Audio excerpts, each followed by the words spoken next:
There was a woman at my old job who never once raised her voice, and for the longest time, I thought that meant she was weak. I was wrong about her. And it turned out I was wrong about almost everyone else too. I worked in project management back then, the kind of job where every day feels like managing small fires before they turn into big ones. Deadlines, tense emails, people talking over each other in meetings. I was good at my job, but I was tired all the time. Tired in a way that sleep didn't fix. I used to think that was just what being competent looked like: exhaustion, tension, always being 3 steps ahead so nothing could surprise you. Her name was Mira. She ran a different team on the same floor. I'd see her in the break room, in the elevator, in meetings where things got heated. And what struck me, without me really examining it, was how little she reacted. Someone would raise their voice about a missed deadline, and she'd just nod, ask a question, and somehow the whole room would settle down a notch. I remember thinking she probably just didn't care that much. That her calm was really just distance. I found out later how wrong that assumption was, and it's a little embarrassing to admit how long I held on to it. The moment that cracked it open was small. Almost nothing, really. We were in a meeting where a client had pulled out of a contract at the last minute, a real mess, the kind that makes everyone start pointing fingers. I was frustrated, talking fast, listing everything that had gone wrong. Mira just watched me for a second. Then she said, "You're not actually mad about the contract. You're mad because you feel like this reflects on you." I laughed it off in the room. But it sat with me the rest of the day. Because she was right, and I hadn't even known that about myself until she said it out loud. That bothered me more than I expected. Not because she'd embarrassed me, she hadn't, she'd said it quietly, almost gently, but because a person I barely knew had understood something about my own mind faster than I had. I started paying closer attention to her after that. Not in a strange way. I was just curious. How did she do that? What was she seeing that I wasn't? I started noticing small things. She almost never interrupted people, even when she clearly had something to say.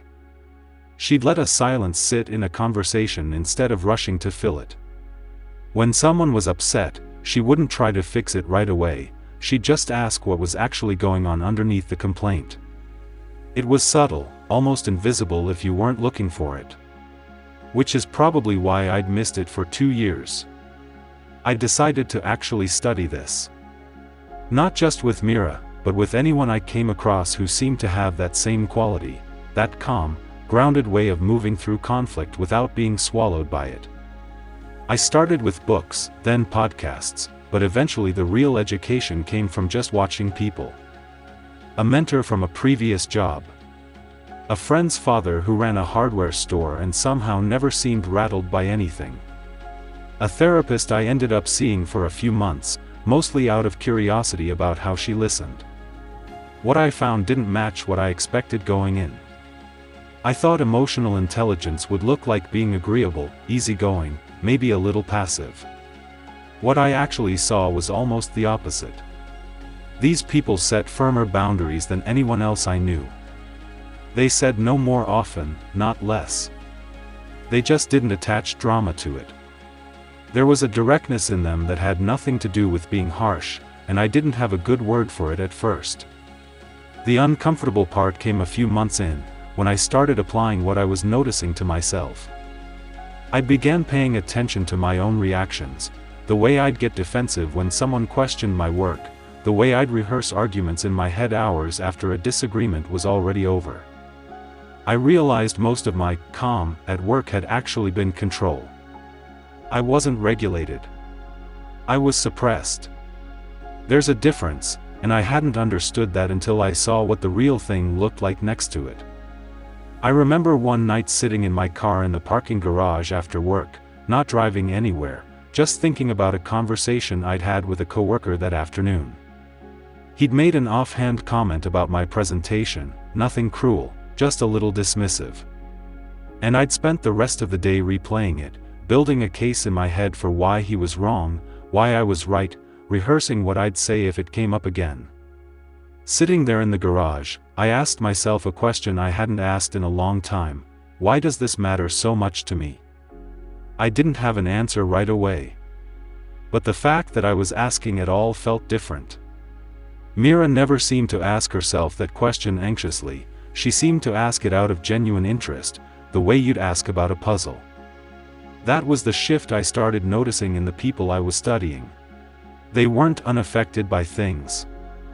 They just seemed curious about their own reactions instead of controlled by them. I started testing this in small ways. The next time someone criticized my work, instead of building my defense immediately, I tried just sitting with it for a second.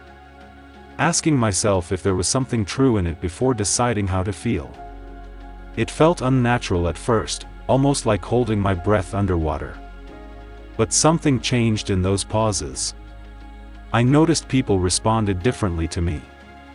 Conversations that used to spiral into tension started resolving faster, not because I'd gotten better at arguing, but because I'd stopped needing to win.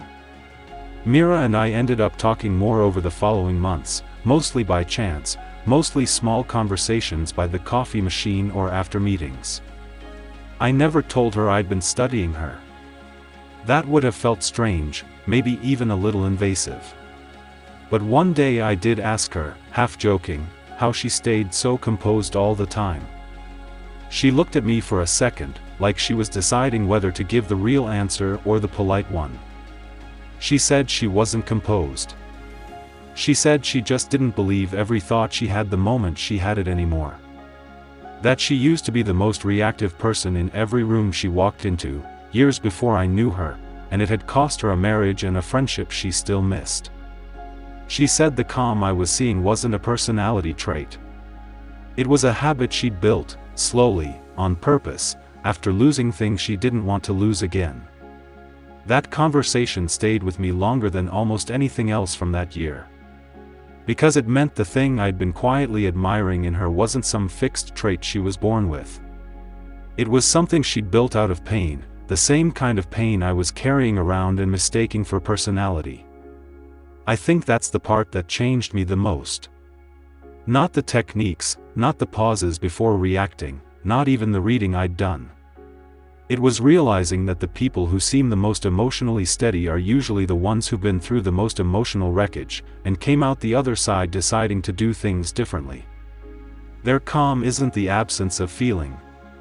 It's what's left after they stopped running from it. I still catch myself reacting too fast sometimes. I don't think that ever fully goes away. But I notice it faster now, and noticing it is most of the work. I stopped assuming that the calmest person in the room is the one who cares the least. Usually, they're the one who's paid the closest attention to their own mind, long enough to stop being afraid of it. I think about Mira sometimes, even though we don't work together anymore. Not because of anything dramatic that happened between us, but because of that one sentence she said to me in a meeting that I still can't fully explain. How did she know what I was actually feeling before I did? Maybe that's the real question worth sitting with. Not how to become calmer, or more in control, or more likable. But how much of what we call someone else's personality is actually just the leftover evidence of a battle we never saw them fight.